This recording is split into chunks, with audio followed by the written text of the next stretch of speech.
This is the Aegean Sea. A little bay right here then? Yeah, just a little inland bay. So, yeah. Yeah, just stuck with there. So this is the Aegean Sea, What I'm thinking is when you get to the right, which is between Greece and Turkey. I'm bummed that we get to make it as we're there from 6 to 10 at night. This is the Canal of Corinth. It's 4 miles long and I think 78 feet wide and 25 feet deep. That's what she said. Jam.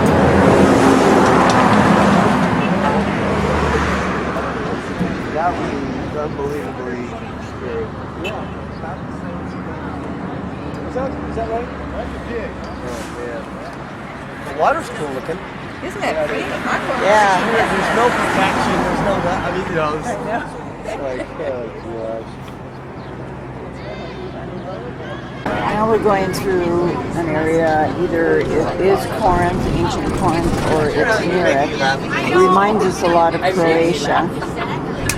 She want to be cremated or buried. I guess cremated. She goes, where do you want to be buried? I go, oh, come in the backyard. I don't care. I'll put you in the cat living. That's something I love right there. Okay, here now have arrived. An elder of the church. We are going to start the visit. Yes. I kindly request you to follow the route. Don't waste any time. We're going to come back to the bus on the road at the end of the visit. As I told you, this is flat, it's easy, and it's not a long place to visit. I'm talking about St. Paul, to the bigger, and I'll be coming back. Those little shops. That's like big and older than the others. Take a run. Keep going, keep going. Move forward, guys. Move around. Maria's coming through. Let Maria through. Go, go, go.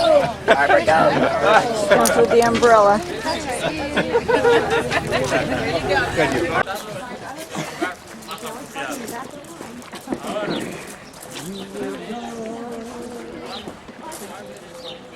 There's some more of the ruins of ancient Corinth.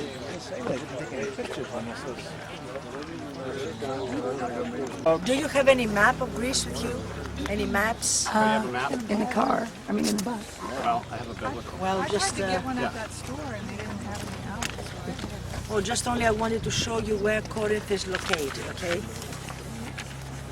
This is it's better than no map at all. It's very tiny. This is better. It's not very good either. Okay, it shows better. Yeah, it shows better. Okay, so have a look and see. Okay, this is Greece. All right, and this is the southern part of Greece, which is like a hand with 4 fingers. This is what we call Peloponnese. Athens is right there. We came along the coast. All right, we crossed the canal, which is right there. The short distance between the Aegean and the Ionian Sea. All right, so the ships, instead of going all around the island, they go through here and they save a lot of trouble. So Peloponnese, Athens and Corinth, right here. Thank you very much. You're welcome. So Corinth is really palace on top of the Acropolis, and who was supposed to be one of the 7 wise men of ancient Greece. He had the idea of connecting the 2 seas. But of course the construction of the canal was too difficult in those days. So what did he do? He had a road that was paved. The road was about 6 miles long, longer than the canal. And once the ships arrived on one side of the sea, they were unloaded.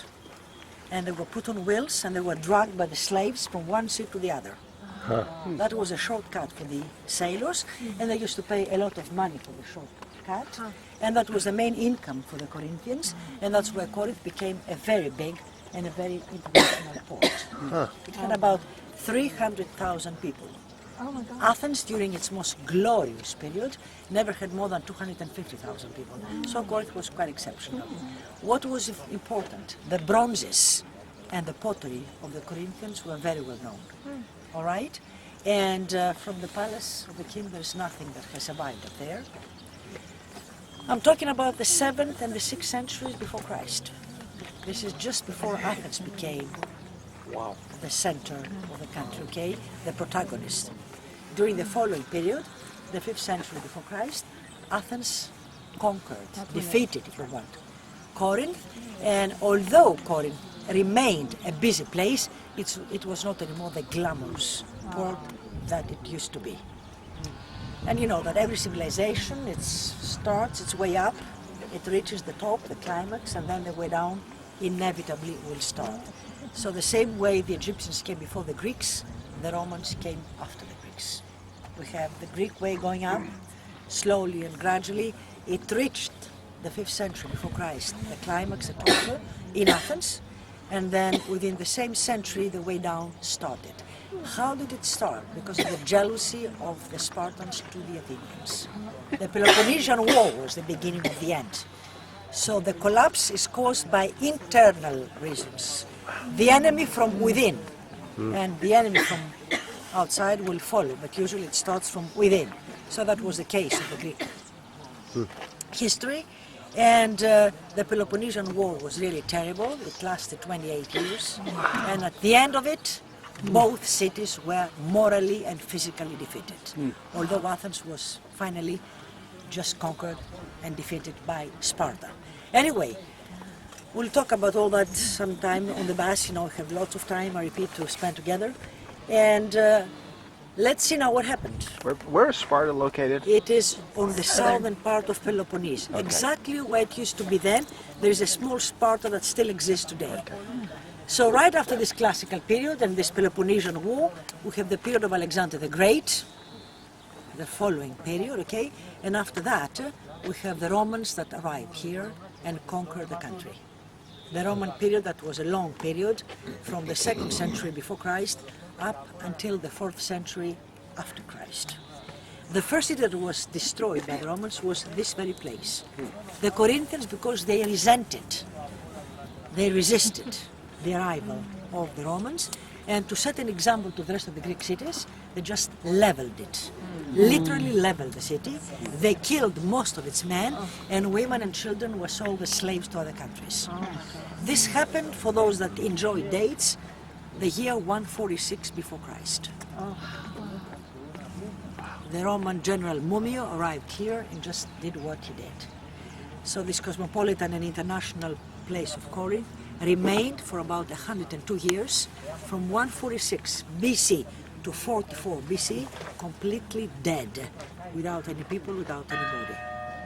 Then 44 BC, Julius Caesar arrived here and built the Roman city right above the ruins of the Greek one, which means that what you can see today right in front of you goes back to the Roman times. During I couldn't hear you turned away. So this is from the Romans? From the Roman period, that's right. So during the Roman times, the city was again quite prosperous. It must have had about 80,000 people. And this is a time that, of course, Paul came over here, and that's interesting for us. And what happened is that right after the end of the Roman period, Christianity replaced the old pagan religion. And if you ask me, when does the antiquity end? The answer is exactly when Christianity took over. It is a new religion that really changes from the old times to the new times, because people's mind was changed. It's the 4th century AD, that's the date that we'll keep repeating, that one religion replaced the other.